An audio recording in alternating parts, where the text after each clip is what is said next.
Welcome everybody to the Leaders in Housing Counseling call. And I put the wrong date on the meeting. It's the 15th, so nobody think that we're in yesterday. We're on today. Anyways, got a good agenda for today. We're going to move right into it. The first step is the federal funding update that and some bigger picture things of some opportunities we might have with another coalition to impact federal funding levels, and especially how it would impact housing counseling.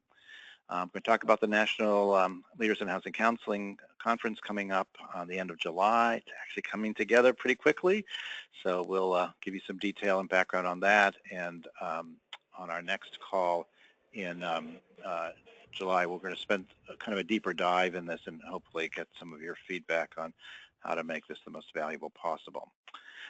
But most of the call will be on this very interesting topic of how do you evaluate, how in your lines of business, how do you figure out whether you're making money and how to target your work and the structure of your work, and then how to properly price it. And our friends at Urban Edge are coming back for a talk about this. They've done a lot of thinking and are going to share their experience, including some of their trial and error and learning process. So I think this will be a very helpful conversation. We'll talk very quickly about the upcoming calls over the next, over the summer. And then we'll do a very short plug for joining NHRC, and very glad we continue to get new members coming in. So very helpful at this moment. Okay, with that note, Matthew, do you want to give us a sense of what's happening in the federal funding update? Yep, just a few things to talk about. One, so on our last call, the hearings that the appropriations committees were having with Dr. Carson, or Secretary Carson now, had happened, but I hadn't had a chance to tune into them, so just wanted to give folks an update. I mean, one thing I think it's important to mention is there was concern from both sides of the aisle on the really dramatic cuts that were proposed by the administration. You know, plenty of Republicans talking about the value of CDBG and, you know, the good that it does in their communities, the home program. Both sides of the aisle were clearly concerned at the really draconian cuts. You know, and this isn't news. People have been speaking out about it, how, you know, untenable the proposed cuts were, but it was good to, you know, have people on the record expressing their concern with the administration's proposed budget. And the secretary's response was pretty dissatisfying. He really just talked about, you know, the way that you help people is by, you know, growing the pie. He kept coming back to, you know, this idea that the way that you really help people is by, you know, creating jobs and building the economy, and certainly doing those things is helpful, but I think it ignores the very real need that can't, you know, that's not a fake cure-all. He also talked a lot about, you know, that we support these programs, but there's just a need to make difficult choices, and I think that really frustrated Democrats who, you know, pointed out that the reason that the administration's putting themselves in a position to have to make these hard choices is because they're trying to raise defense spending by $54 billion and set up, you know, huge tax cuts. One really encouraging thing from the hearings, though, was that housing counseling actually got a fair amount of attention. Congressman Dent, who folks who have been on the call before know has been a huge supporter of housing counseling, with his second question, you know, really spent a while talking about the value of housing counseling and the difference that it makes in his district, and didn't really ask a question. He basically, he also pointed out that that NFMC, excuse me, I blanked on it for a moment, that NFMC had been eliminated. And basically the point he got to was, I was really encouraged to see that the administration had level funded it at the time that the budget was written. So it was written before the increase. So he was just thanking them for keeping it level funded. And then also David Valadao, who's also a Republican from California, who we had done a meeting in his district probably a year and a half or so ago, also talked about, you know, housing counseling groups and the difference that they make in his district. So it was really encouraging just to see how much, you know, attention, and particularly coming from Republicans, that housing counseling was getting. So I was encouraged by that. Yeah, and I would just add, where we have been reaching out and connecting, especially with Republicans, has been really effective. So with Dent and with Valadeo, the other person was Susan Collins, who in her hearing really said that stood up for CDBG funding and for at-home funding, some other pieces of funding, and there's been a lot of work with local groups with her as well, and worth recognizing. Absolutely. So the other thing or a couple other things I wanted to talk about, but first is something that we don't really talk a lot about, but it's really important. So we wanted to just spend a minute talking about the top line budget number. So it's a really critical part of the appropriations process. So basically this is where the House and Senate budget committees get together, and there's a few aspects to it, but among those is they basically come up with a number that they then give to the appropriations committee that says this is how much that you have to spend. Then the appropriations committee, the chair, then divvies that up between the 12 appropriations subcommittees. So obviously the higher that number, the more there is to spend, and the better off, you know, the better chance that we have of staying level funded, or, you know, hopefully getting some additional funding, and hopefully not losing funding. So that process is ongoing. The budget committee is having some trouble getting a budget done. Did want to mention that kind of the default at this point is what's called sequestration, which I'm sure people have heard, but that basically would involve there being equal cuts basically to defense and non-defense spending. Certainly would mean that the overall pie is smaller for FY18 than it was for FY 2017. The kind of important point there is that the administration wants to lift defense spending, but they had proposed $54 billion additional in defense. To do that, though, they would essentially need Democratic votes, and Democrats could hold out and say, no, we're not going to agree to raising defense spending unless we also raise non-defense spending. So the important point I would like people to take away from this is that there's room at this point to try to have some influence over what those overall spending numbers are, and, you know, if it ends up higher than what it would be under sequestration, we have a much better chance of getting additional funding for housing counseling, or at least staying level funded. So that kind of brings us to the third point, which is this National Day of Action that's being organized by the Coalition for Housing and Community Development Funding. So this is a coalition. It's led by the National Low Income Housing Coalition, but they're working just generally on, you know, their message is that we need as much funding as possible for housing and community development, that the proposed cuts are unacceptable, and we need to lift the caps, and we need to adequately fund housing and community development.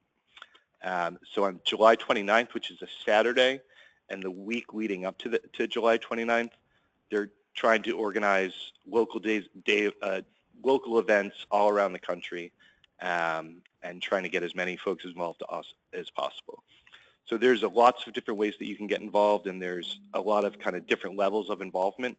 You could either, you know, organize a big event, or you can, you know, just get involved in a pretty small and easy kind of way.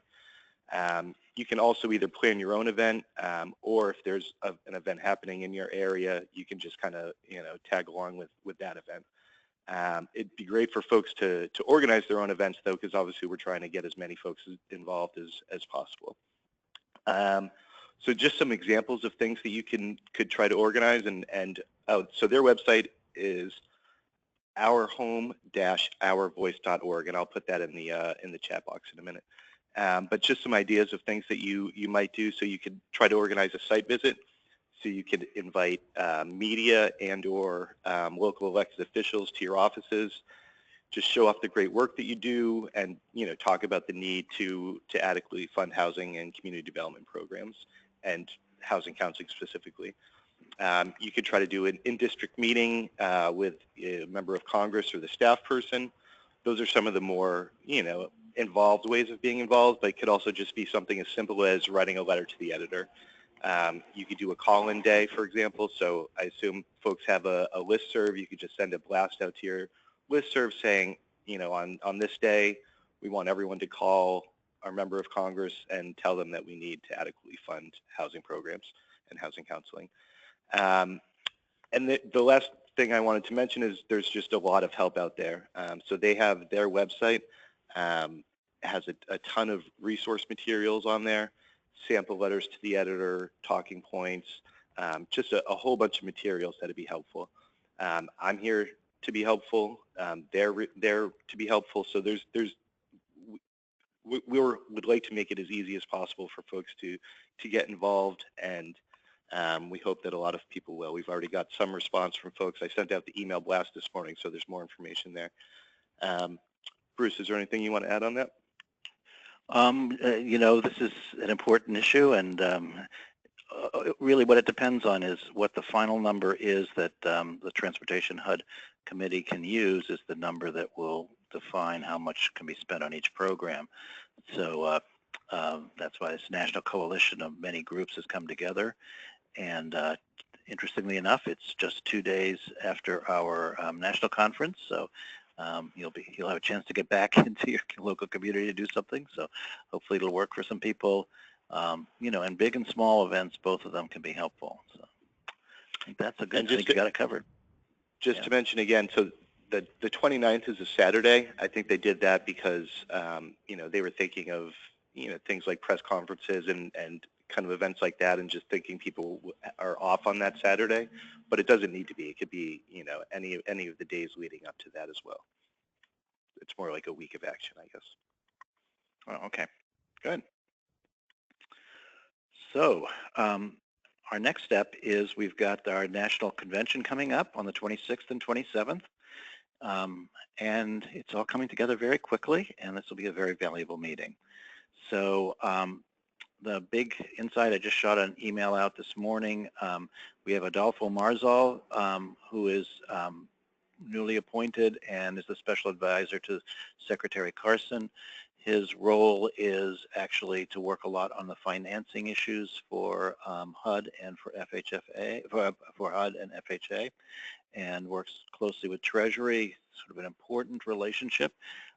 He's relatively new to housing counseling, but it sounds like he's quite eager to learn, and we I think want to initiate a conversation with him about how housing counseling can be a vehicle for increasing home ownership and keeping people in their houses. And I mean, I think there's going to be a long list of things we can bring up, but thinking about where this might all intersect with the administration in a way that could be quite positive, that's an opportunity. Pam Patenaude, I think as we've talked about in the past, has been nominated. She's got a long history of bipartisan work and was the director of the Bipartisan Housing Commission, and works right now at the Ron Terwilliger Foundation, which is seen as a kind of Republican foundation, but works with everyone. She's got a good history of working with conservative and progressive groups, and we're very hopeful about her being in place. So she's been voted out of committee in the Senate, and at some point will hit the floor, and we're hoping that the timing will be well enough ahead of our conference, and people of HUD have already said that they'd be willing to invite her to the meeting as well, so both of them would be there during the meeting. We'll have an hour and a half with them, and the idea is to really talk about how to expand our work and figure out how to I think both on the more general HUD side and also on FHA. We think there's a lot of opportunities at FHA, and with the current administration, there may be some creative opportunities that have not been available to us in the past. So we talked last week about our experience, the conversations with Mark Calabria from the White House, who thought that there could be, he had a lot of support for housing counseling and also some ideas on how to fund counseling out of the FHA fund, and trying to engage those conversations with the people who are actually working at HUD on this. All of that can be very helpful. We'll do a fair amount of thinking about this and have probably a more concrete plan by the next call in early July on the leaders meeting. Plenty of other things will be happening. We're going to have Jeremy Greer there from CFED, which they're the group that's very concerned about asset building and building wealth. He's an insightful guy about the wealth gap in the United States and issues of race and class, and the how home ownership is a critical link to all this, and one that we're losing on, and how we might fix it. We'll also we'll team him up with Craig Nickerson. Craig's been on our call in the past. He's a deeply seasoned person in the housing industry, wore many hats, was at Freddie Mac, was the head of the National Stabilization Trust for years, helped establish it, was deeply involved with Henry Cisneros and HUD in the early days with their home ownership project, which is how I first met him years and years ago.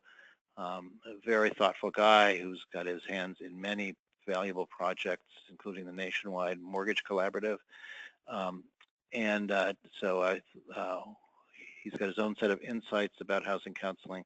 The idea is get Jeremy and Craig together to have a conversation about where we go in the current environment. We would then have the people from HUD and have a real nuts and bolts conversation about work that needs to get done with through HUD. And then we'll do some of the more innovative programs that are around home ownership that will be available to counseling groups, and have a session that's really things that are available in the field or going to be available in the field that are innovative that we can all engage with. We'll have our reception at the Bank of America. It's called the Penthouse Veranda, and it's, yeah, if you've been to it before, it's a lovely space. They provide drinks and excellent food, but it'll be a networking session. I'm sure we'll say a few words, but the idea is that people have a chance to informally get together. It's got a great view of the Treasury, and while they say it's got a White House view, you'd have to really crane your neck to actually see the White House, but you get a great view of the Treasury. Thursday morning, we're going to have the NHRC members meeting. We've invited in a number of critical House representatives, especially Republican moderates, and a number of senators, and we'll hopefully get a few of them to come. It's the last day of the session, so their schedules are a little dicey, but hopefully we've got lots of friends there, and we think we can get a few of them. Would like to have a sort of a strategic conversation with them about how to work in the current environment and what their insights are, both in the housing counseling field and broader housing issues.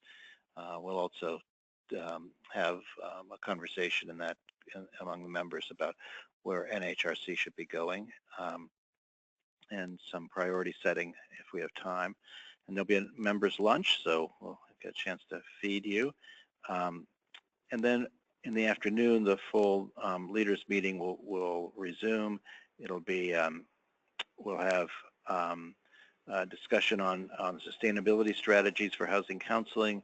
I'm hoping that this will be around both fee-for-service issues, around originations, but also there's some opportunities around delinquency and default. And you know, it's an area we're worried a lot about how to figure out how to fund delinquency and default counseling going forward. So trying to pull the pieces together on that. We'll have more on it shortly. And then the bulk of the afternoon is going to be very interesting. I'm really looking forward to this. We have HUD is contracted with a group called the Creative Marketing Team, or Creative Marketing, I forgot what their full name is, but they're known as Creative Marketing, and they have done a lot of really good work about how to position housing counseling in the current marketplace. What should we call it? What should and they've been working with focus groups. They've been talking with stakeholders. They've done a number of presentations to industry, and they're coming up with I think some terrific stuff. So they'll bring us up to date with what they've got currently, and join in a conversation. We'll also have Fannie Mae with us. They will have their research they have done on the reputation of housing counseling among borrowers and brokers and real estate brokers and lender brokers. And they've done a bunch of focus groups. They'll probably show some short clips from that to give you a sense of it. But it's interesting content. And we'll have a few other contributors who've been really looking at this question. And the idea is we'll spend an hour on kind of what we're learning from the field, and then an hour on what should we do with it. Where do we go at this point? How do we make this into actionable things that grow our reputation, grow our sustainability, grow our performance? And so hoping that we can kind of thread together a lot of the conversations that are happening. So a lot of excitement around that. And we'll close out with kind of a plan for what to do in the upcoming time, and with some sort of action steps coming both out of the meeting and some things we've been working on and would like to expand. And we'll give people a chance to sort of say what they'd like to be a part of. Some of this should be work on strategies that are more locally geared. We, as you know, have been really focused on national work. Some of that money is drying up. We're having some success doing these real estate lender events. We've had some interesting conversations about collaboratives. Should we put more resources into that? Do we want to continue doing the national? So things that we can sort of kind of gauge what the interest of our people are. So it'll be a jam-packed couple days, and we're getting a lot of support from a lot of stakeholders, institutions. We'll have some lenders there, and some trade group participation as well. So, and Matthew and I were working with the National Realtors Association. We're in their building. It's a lovely space, completely light-filled. You look out over the National Capitol building. It's very impressive. We figured out how to squeeze more people in.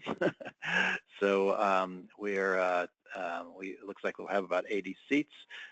We've got about 40 already occupied, so we're halfway there. We've only been rolling this out for a couple weeks, so we will fill up, I'm pretty sure. And so if you want to dive in, please do that now, so that we can get so we can really focus more on planning for the meeting. And we'll have, for the people that are participating, we'll have some general introductory calls, and you'll get materials as well.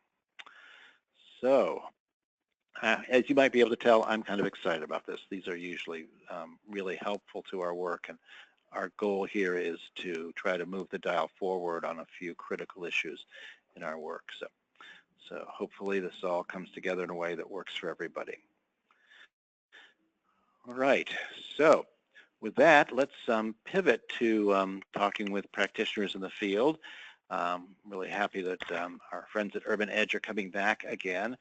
There's been a lot of talk about fee-for-service programs in our work, and a ton of questions about how you do this. And Bob Creedle and Jeff Tellier at Urban Edge have done some deep thinking about this and have put together some very helpful ideas about how they have managed it with their organization and what they've learned. So Bob and Jeff, are you with us? I'm here. Good. And Jeff, have we got you as well? Yeah, I'm here as well. Oh, excellent. Good. Okay, good. Well, glad to have you, and take it away. Sure. So I'll be kicking off the presentation. Just to give you a little background on myself, Jeff Tellier. I'm the Director of Finance over at Urban Edge. So I oversee not only the accounting department, but also our asset management department, which handles the over 1,300 units of affordable housing that we have helped to build and acquire over the years. Before stepping into Urban Edge, little career background, I worked in a public accounting firm for a little over 6 years, with the last 3 of those really focused in the affordable housing niche and whatnot. So I was, looking to make a move. Urban Edge had the position available, and so eventually I came over here and been here ever since. So if we go ahead and proceed to the next slide. So really my piece of how this whole thing comes into play is, stepping in, there was kind of a need to identify, lines of business and programs throughout Urban Edge and be able to have the, quality financial information support that really goes together with those programs. And so one of the challenges that I faced stepping in was to really dissect the organization down to the program level, or lines of business as we like to call it, and really build the financial reporting mechanisms around those programs so that we can report back, and not only report back, but also look back and budget appropriately for those programs, so we can answer the inevitable question of, well, how much does it cost us to carry on this activity? So with this, the profit and loss statement is the most integral piece of the financial reporting that we do throughout the organization. As folks probably know, it reflects, revenue and expenses for a specific program or the agency or department over a predefined period of time. Gives everybody an idea of kind of how the program or department is kind of operating and the efficiencies at which it's operating at. You can use the profit and loss in conjunction with the budget to make sure that everybody's staying on track, and you're keeping to the plan that you set out at the beginning of the year. And as most folks know, it's a required statement for financial reporting purposes, and is included in your annual audited financial statements, and should be a part of any interim statements that are issued throughout the year. So with this, if we go to the next slide. So previously, like I said, stepping into Urban Edge, it kind of all starts with the budget. So in order to get to a point where you're really looking and reporting and analyzing information on actuals, you kind of have to have a game plan of kind of what you want to be reported on. And so previously, the budget process was closely held within the accounting department. There wasn't a whole lot of collaboration amongst others in the organization. So it was tough to not only kind of hold others accountable, but also to, get input and share input from directors and the other senior staff team members that have their eyes and ears to the ground at the program level. And that also translated to limited reporting in the back end. So if, you're looking to report for, a 6-month period on a specific program, the plan wasn't designed to report back that way. So it's that age-old phrase of garbage in, garbage out. So if the systems weren't there to, report there, then we weren't able to obtain the information that we needed to make any kind of, strategic business decisions. And this process was also kind of disconnected from the strategic plan that we implemented starting in 2015. Next slide. So our current process really has to do with, identifying somebody within the organization to, champion a budget process. So for any organization that's really kind of where Urban Edge used to be and is looking to, get to kind of a profit and loss reporting mechanism, it's important to kind of have somebody kind of be the champion of this and really hold this process down. So that was kind of the role that I played in transitioning us from our old methods to our new. So our current process includes collaboration amongst everybody in the senior staff team members across all departments of the organization. So this process is no longer closely held, and not only does this promote better information, but also accountability as well. So everybody agrees to this is the plan moving forward, and then so there can be some sort of accountability aspect associated with that. Through this also, we're able to now produce monthly and quarterly financials all the way down to Urban Edge's line of business.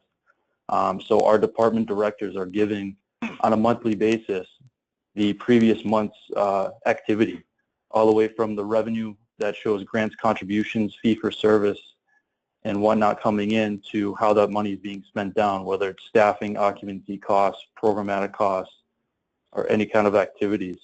And also this finally brought us to the strategic plan of being able to make the decisions that we need to internally, not only as an organization, but also down to the program level itself. Next slide. So, for those that are kind of like stuck, organizations that aren't quite there, some tips of kind of how to help, it all comes down to planning and really thinking about kind of what you want to report and how you want to report it.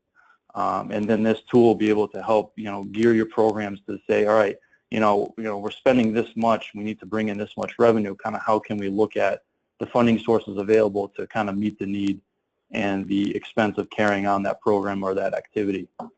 So really collaboration with the accounting departments and others within the organization to kind of really game plan this out. This is something you don't want to kind of take care and think about over a week and try and implement. And so what we did in planning for this is really segregate revenue and expenses by their program type or their purpose. So you can really see what the true cost of a program is, by comparing its dedicated revenue sources against its dedicated expense cash outflows. And so kind of once you develop this plan, then you kind of have to have all of the components around the organization to feed the information into this. So we had to align our payroll processing system as well as our AP processing system to be able to report back the information that we need all the way down to the program or the line of business level. So it was quite an undertaking, took better part of a year to kind of implement, but I feel like we're in a very good position now where directors such as Bob are getting the information that they need to make business decisions to carry on the program activities. And one thing to kind of couple this is the accounting standards are changing in a manner that all nonprofit organizations by December of this year are going to now have to report on by both function and nature of the expenses. So thinking through this process can kind of help gear you towards that final accounting reporting requirement that's going to be coming down. So for calendar year organizations, your 2018 financials are going to have to include this type of information. And for those on a June 30 year end by fiscal year 2019, you're going to have to be caught up with all the other organizations out there. Next slide. So kind of giving a visual of how this all comes to be. Here's an example of a monthly line of business report that Bob would receive from the accounting department that shows the current month activities, which are encompassed in the first 3 columns, their year-to-date totals as well as their total budget, so their total target for the year. So they have a good amount of information at any given point in the year to kind of see how they're trending, how the program is operating, and from there they can use these numbers to drive business decisions or make more educated guesses or assumptions around kind of where they want to take the program or what they want to do. The next slide, which is just another example, brings it down to so we're able to provide monthly snapshots from the whole department. So the previous report that I had showed you is merely one column within this. So each department has the ability to obtain this report that shows them at a glimpse kind of how all their programs are doing within the department. So they can kind of keep an eye on one or versus the other to make sure like everything's being treated fairly and that activities are being reflected. So not only is this also benefiting the directors and senior staff team members at Urban Edge, it's also benefiting the accounting department by having more eyes on the information to make sure we're consistent and clear on kind of the financial reporting metrics that we're rolling out. So that's more or less kind of everything that I had to go through. So I don't know if there was any questions out there, Matt or Bruce, that folks are curious about. If not, I'm more than happy to address any that come through at the end. But and I'll be turning it over here to Bob to run through how this kind of feeds into his programs. Good. Well, let's just check in with Matthew. Are there some questions in the queue? No, there aren't any. Folks, if you do have questions, you can ask using the question box. If you have questions for Jeff, we can get to those at the end of the presentation. Yeah, I mean, I think one question that I think is always complicated in this is how do you divvy up the lines of business with staff people might have shared roles and overhead and all that. I mean, that's, I think, a question that's always complicated for people to figure out. Yeah, so that really comes down to, because the board's ultimately responsible for kind of driving the programs of the organization. So really it's kind of the ball's in their courts, and, most organizations, I think, do a good job of coming up with strategic plans, but the strategic plan of an organization, that should be the roadmap of kind of how they're thinking about their programs. And it's just collaboration, getting folks together and really talking through and getting a clear, understanding of, who's managing what, and going that route. But you also have a problem. So, how does your salary get divvied up throughout the contract, and how do you deal with rent and all those shared costs? And what happens if you have a staff member who does part-time for one and part-time the other, and it might vary? All those things, I think, are hard and complicated to do precisely. Yeah, and that's where other systems come into play. So we use a PEO, which provides for an electronic timesheet. So employees here are required to fill out a timesheet by day that kind of encompasses and captures the activities that they carried out throughout that day, and that's set up exactly the way our reports are set up. So if somebody's working in the community programs department and the home ownership line of business, they'll be filling out their timesheet appropriately that way. And then the payroll system does a labor distribution. So it takes their salary or their costs and allocates it based on how much time they spent in a particular program or a particular department. And for folks in the back office, such as the CEO, myself, deputy director, and whatnot, I mean, to the extent that we spend time in other departments helping out those programs with specific tasks or objectives, we allocate our time accordingly. So that way that helps reduce our overhead rate, and so it's not such an inflated number, and shows the true activities of kind of how folks spend their time in the organization. And then as far as the indirect costs go, that's where the accounting department really should be spending some time and coming up with. So we have 5 methodologies as far as how we allocate shared costs amongst the organization. A couple of those have to do with FTEs and time, so that our payroll system drives how some of those costs are shared. Another is square footage, the actual physical footprint that a department in our office might hold. So they'll get allocated costs based on the physical space that they occupy. Some of the others include, telephones, the number of computers, so on and so forth. So it's really, and this all came down to the planning aspect of things and making sure that departments and programs were getting allocated fairly shared costs that are covered throughout the whole organization. Okay, well, thank you. So, Bob, do you want to take on the next round? Sure. So are we on the right slide? Yep, that's the right slide. Okay, great. Prior to Jeff actually coming out with the lines of businesses, profit and loss statements, I had actually organized my department around lines of business. So I have 4 managers and I have some part-time people. So we aligned the lines of businesses around the 4 managers. So we have 5 lines of business. So one manager has actually 2 lines of business under their control. So in effect, they become the entrepreneur of that line of business. So of the 5 lines of business, 2 of them this year have been profitable pretty much almost every month. The 2 that have generally been profitable have been home ownership and also real estate, realty. We have a brokerage business. So we're in the Sustainable Home Ownership Project, and we're using Salesforce as our customer relationship management database. And part of being ready or % complete is how much are we completed in using Salesforce to operate that line of business. So that's what, where you see it says percent complete, that's what that measures, is how complete are we on using Salesforce to run that line of business. So I'll take you around and look at the home ownership line of business. That's run by a manager who schedules all the speakers, the classes, and for that particular line of business, it's one manager that does the English classes. I have another manager who helps her and does the Spanish classes, and another manager who helps her and does the Haitian Creole classes. And then we have some support.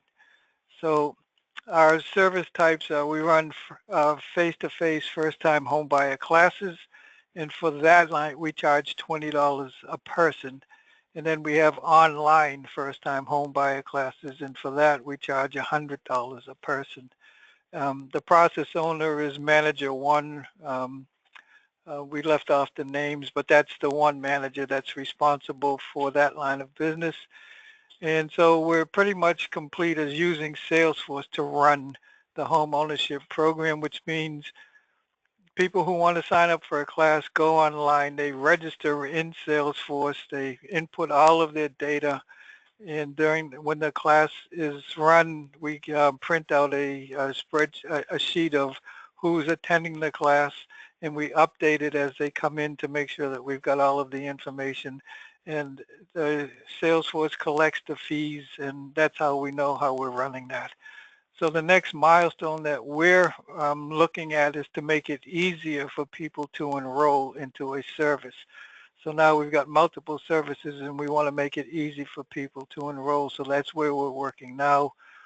And with the online, we're got to be sure that we're entering class information into Salesforce and Counselor Max at the end of the month. So one of the charges that we were given is to actually demonstrate how we're using fee for service in order to try to figure out how to make a particular line of business profitable. So if you'll go to the next slide. And Bob, could you just quickly, someone asked if you could just go back over the percent complete column? The percent complete column is to what degree are we using Salesforce to manage that line of business? And we're using Salesforce 100%. And 100% of the people who enroll into our classes get entered into Salesforce either by themselves or by a manager or a clerical person. And not only that, but now we're using the Salesforce database to upload into Counselor Max. So where we used to have to enter data into two databases, now we just enter data into Salesforce, and it uploads into Counselor Max, and then we have to do some additional data entry, but it's not significant like it used to be when you used to have to upload everything into Counselor Max and another database. Great, thank you. That's great, and that's something everybody could do. This is you didn't have to do any special engineering to Counselor Max to make that happen. Well, yes, Counselor Max and our Salesforce tech team got together, and they constructed the process by which we're able to do that. None of this was done on our end. This was done by the Sharp tech team. So that's part of the Sustainable Home Ownership Project. And would that be available to other groups that might be using Counselor Max? They're actually going into a new phase in Sharp, and they're signing up additional people who want to now go into the next phase, and so they're eligible to sign up now if they want, and so they're actually taking applications. And is that limited to NeighborWorks groups, or is that open to other groups as well? At this time, it is limited to NeighborWorks groups, but you could inquire, because I'm sure that would be a consideration that would be looked at favorably, because the idea is to help housing counselors to develop sustainable operations. And I think that would be an interesting paradigm to consider because I just think it makes sense. Great. Okay, so we're still talking about the home ownership line of business, and my charge was to look at how we made any modifications in our revenue mix. Like how did we actually generate the income that we needed to generate in order to make this particular line of business exceed its expenses. So what we did is, if you look at the first row, well, the first row that says 10-year average. So the top line is the identifier, the year, the number of classes, the total graduates, cost per person, total fees earned, sponsorships, and then total fees and sponsorships combined. But the next row is a 10-year average. So I think we looked at between 2004 and 2010. I don't have my slide, but it was the 10 years prior to, so it was 2013 back 10 years. In the average of that 10-year period, we had 15 classes a year. We graduated an average of 327 graduates, and we charged $25 a person, and the total fees earned was $8,175. I don't have a good number on sponsorships, so for the 10-year and the 14-year period, I plugged in $50,000 as a marker. And so when you add the fees and the sponsorships together, you came up with $58,175 to run that program for the 10 years prior to 2014. So in 2013, we joined the Sustainable Home Ownership Project, and the idea was to go to scale and to increase your revenues by developing different scenarios that would work. So in 2014, we were able to increase our graduates to 488 graduates.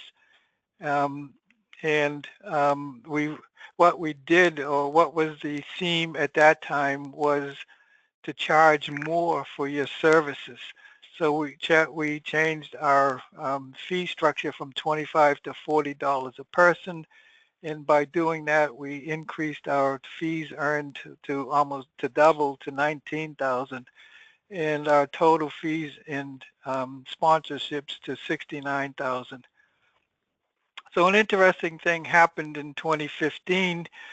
We thought that was a pretty good idea. So in 2015, we raised our fees to $60 a person, because now we thought we were onto something. And what happened early in the year, like around February, we couldn't fill a class because people didn't sign up, because we're in a highly competitive area with multiple organizations all providing first-time homebuyer classes.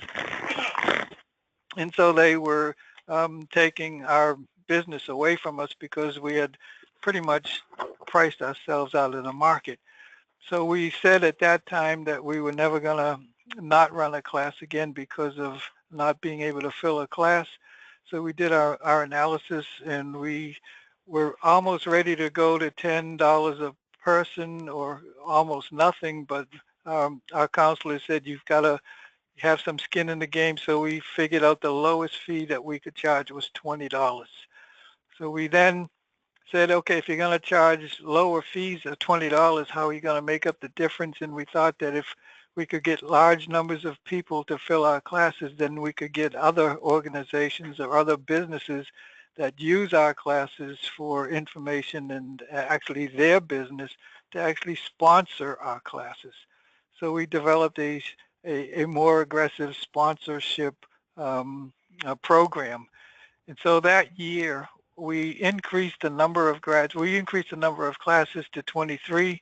Our total graduates went to 684, and at $20, then our fees were less than the previous year, $13,000, but our sponsorships were more. So we came out with a total of 62,000 in sponsorships and a total combined of 75.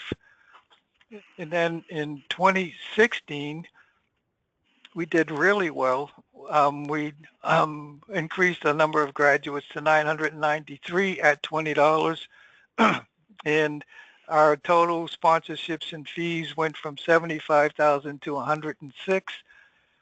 And then in 2017, which is where we are now, it says January through May, but the actual is actually January through June. We still are running 23 classes. We have a total of 440 graduates so far through June, which is a little less than last year. The total fees earned were through June of $48,880. That's not right. Let me look at this.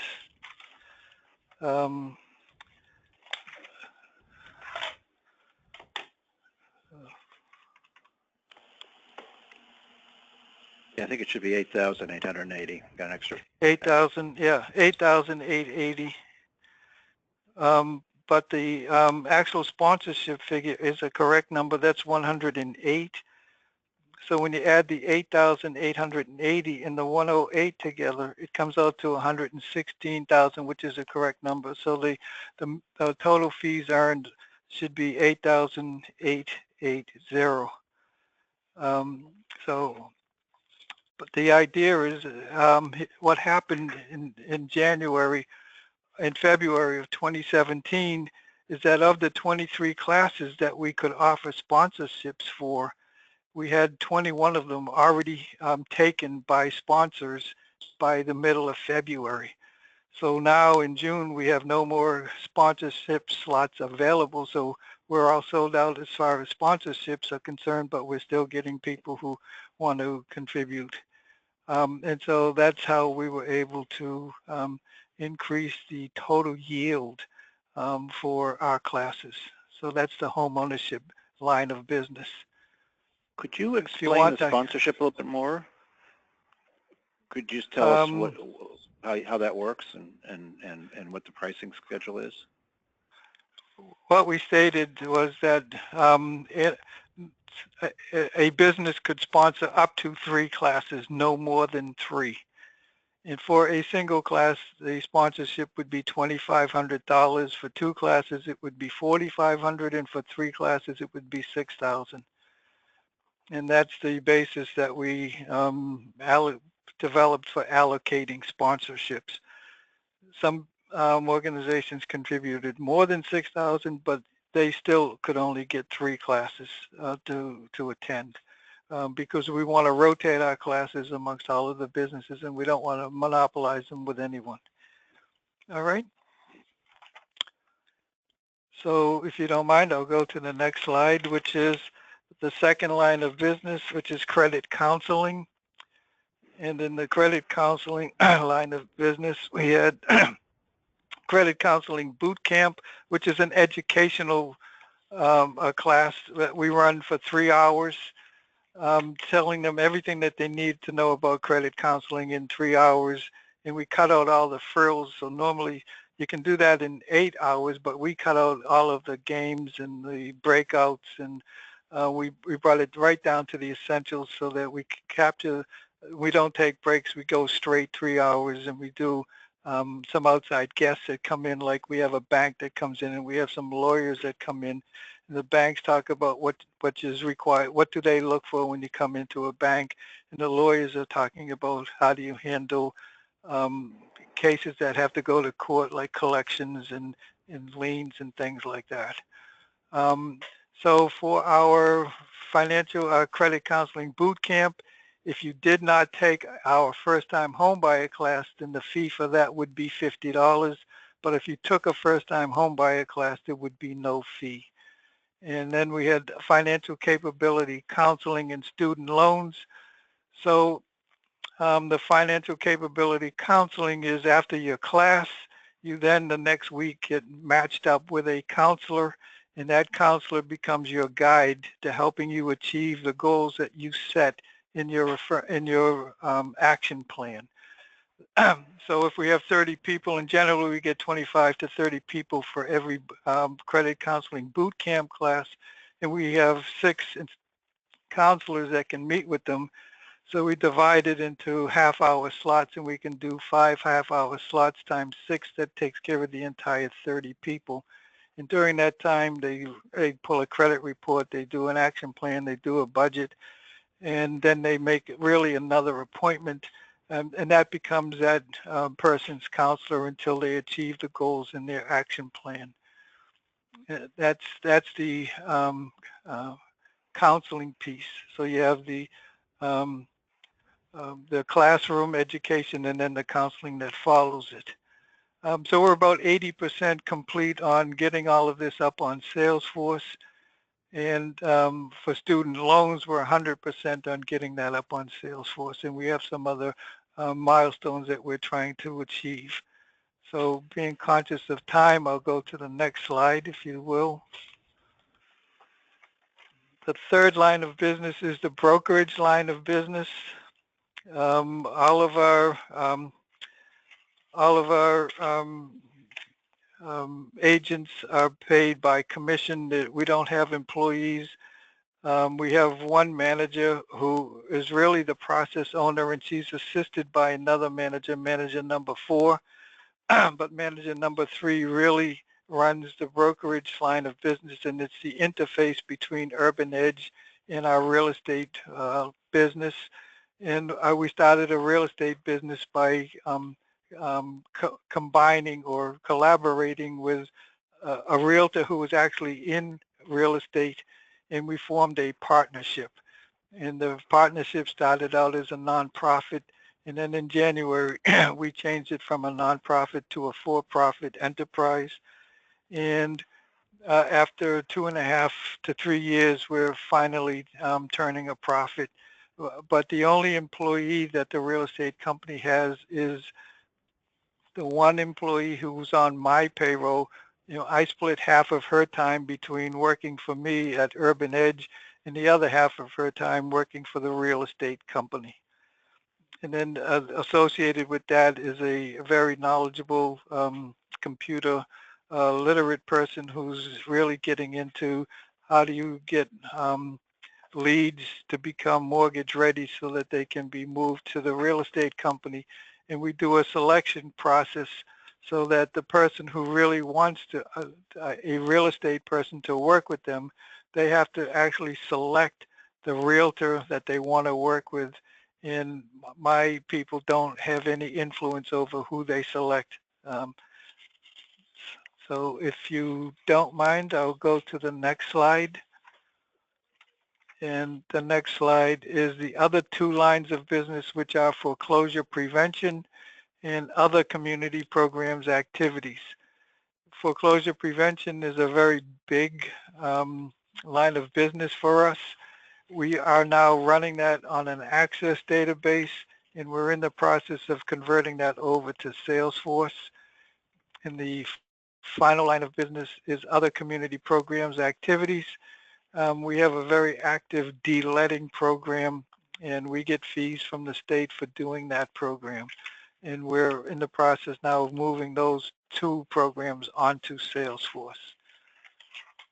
So the 2 lines of business right now that are profitable using Jeff's profit and loss statements are home ownership and the brokerage line of business.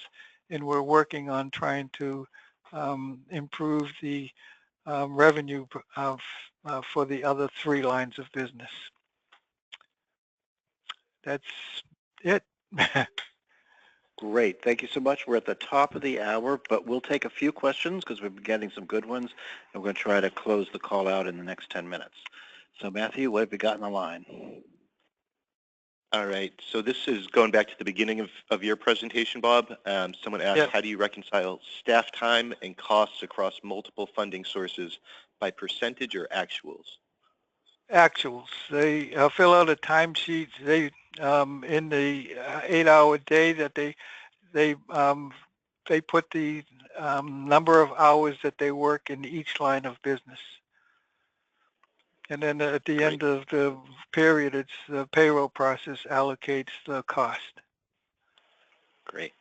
Um, there were a bunch of people who were interested in the Sustainable Homeownership Program. Can you tell folks how they can learn more about that?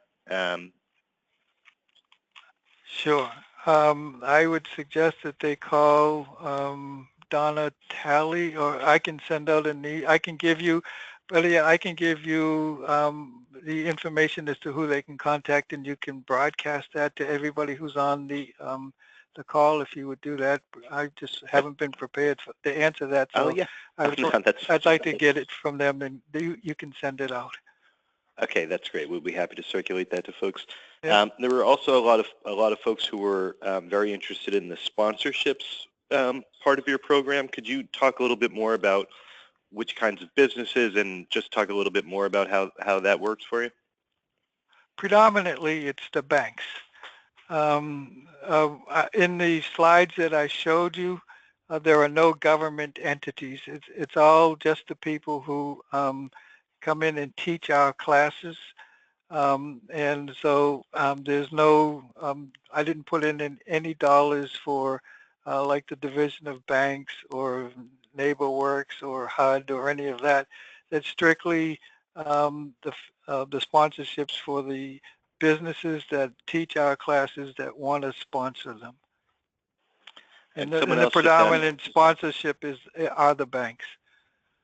and someone else asked if you had any suggestions for how you went about getting them to become sponsors. Well, the way that we promoted it is that we can just about guarantee you that you can get before an audience of people who really want to buy a home or who are interested in buying a home. And we can guarantee you pretty much that the class size is going to range between 45 and 55 people per class. And if that's an appealing audience to you, then it might make sense for you to want to sponsor that class, because that'll guarantee you that you will be able to present at that class. And you'll be able to do that for at least 3 classes and no more than 3.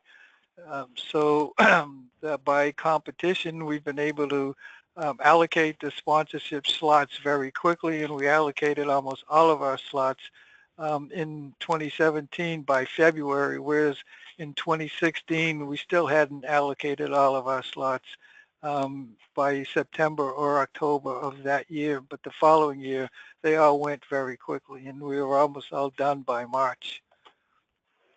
So now we're allocating slots for next year, as a matter of fact.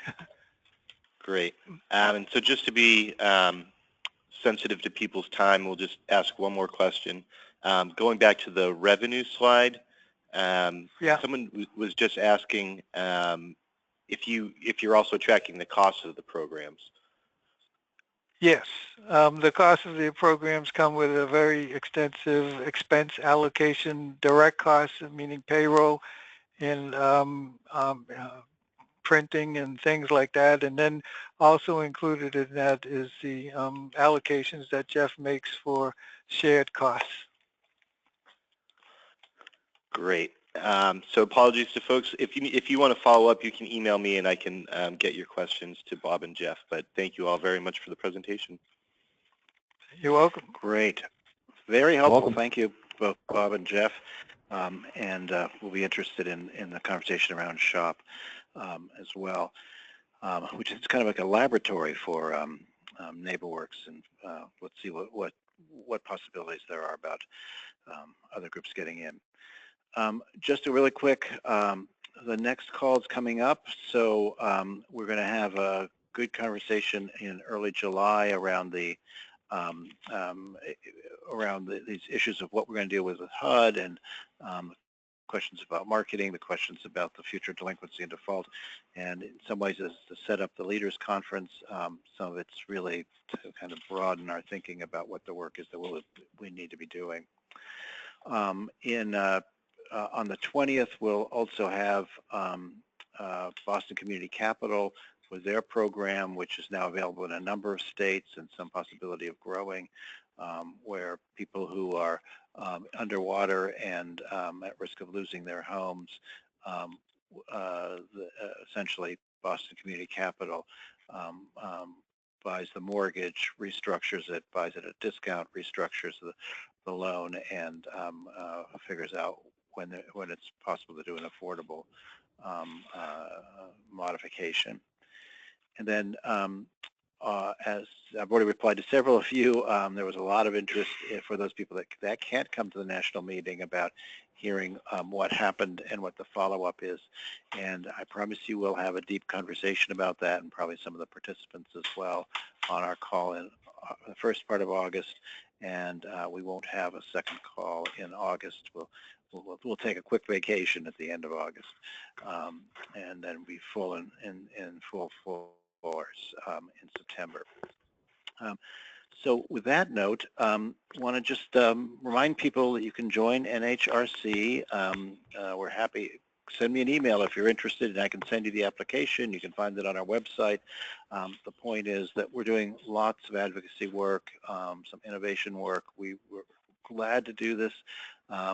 We need to have groups join and become financial supporters, as well as engaging in some of our membership activities. For the conference, we'll have a separate meeting in the morning on Thursday, and hopefully some meetings with people from the Hill that will be high value. We'll also have a membership lunch, and and you get periodic emails from me about funding opportunities or unusual insights as well too.